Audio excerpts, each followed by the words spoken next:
All right, viewers, our top focus at this hour, the Israel-Hamas war, which has dragged on for more than a month now, and Israel has vowed to operate with full force against Hamas as it intensifies its offensive in the Gaza Strip. Now, the besieged enclave has been divided into two parts by Israeli army, the north and in the south. Prime Minister Benjamin Netanyahu has made it clear that there can be no ceasefire until all hostages are released. And this, as Hamas says, Israel bombing needs to stop for any such breakthrough. So this only indicates there is no possible peace in sight. Now, first, let's take a look at the latest developments. Israeli strikes continue to bombard Gaza. The visuals on your screen are of Gaza City, which saw relentless Israeli strikes overnight.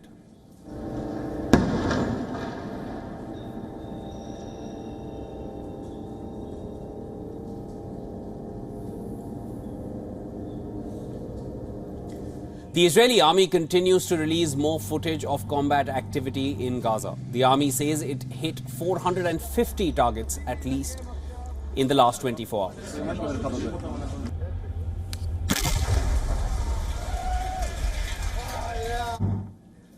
The Israeli Defense Forces say it has eliminated another Hamas commander who aided in the dispatch of thousands of militants to assault, abduct and murder Israeli civilians on the 7th of October.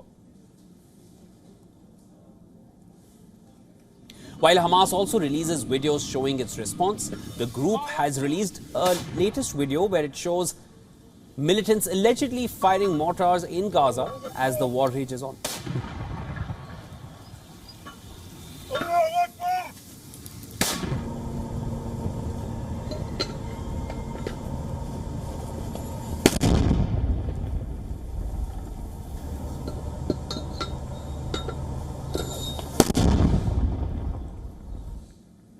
Meanwhile, a new video has emerged showing horrors of October 7th Hamas attacks. The footage from Israeli city Sderot shows Hamas militants approaching the car of a mother and her two children. The militants then murder the mother in front of the daughters who were lying on the floor of the car. When the Israeli police found the young girls, they were so terrified that they thought it's the militants who have returned.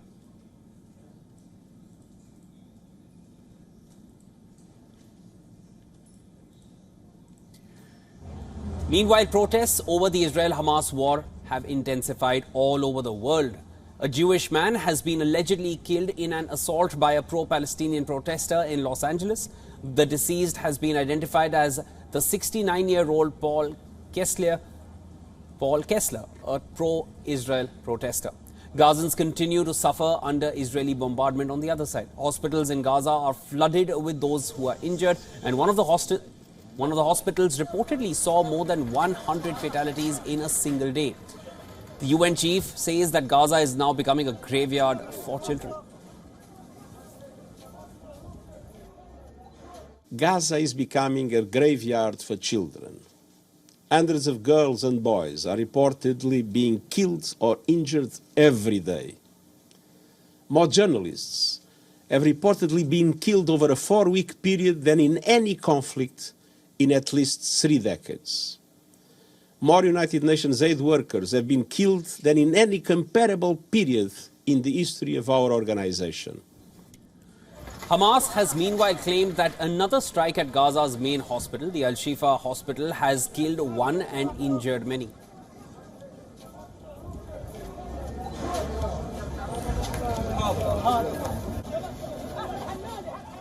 Hamas-run health ministry says that the hospital hosts 170 injured people and hundreds of other displaced Palestinians.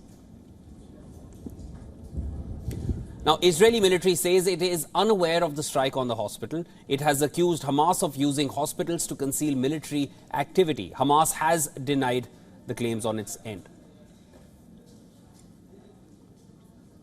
Now, the Israeli army has released videos showing other civilian buildings being used by Hamas. In a video, the army says it found a building where children play used as a Hamas rocket launching site.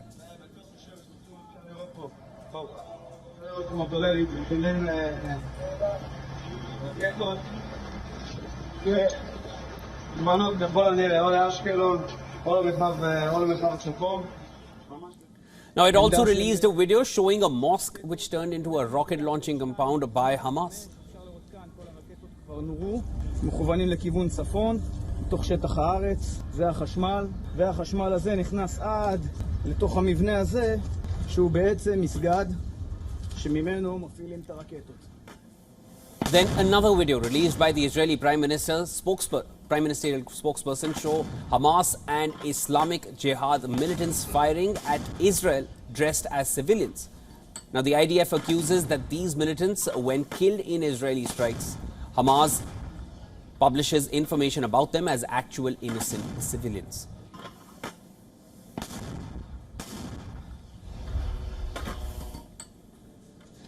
Now, as the war completes 1 month, Israelis lit candles at Jerusalem's western wall to mark 30 days since the Hamas attack.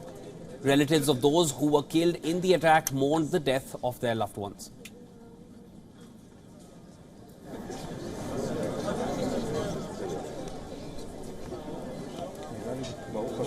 Let's sing together.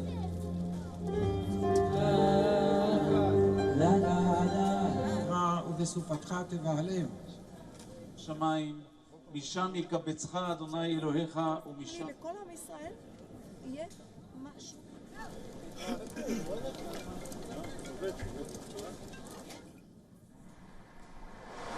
Now, the faces of hostages held by Hamas were projected onto the walls of Jerusalem's Old City on Monday, the eve of the 1-month anniversary of the attack.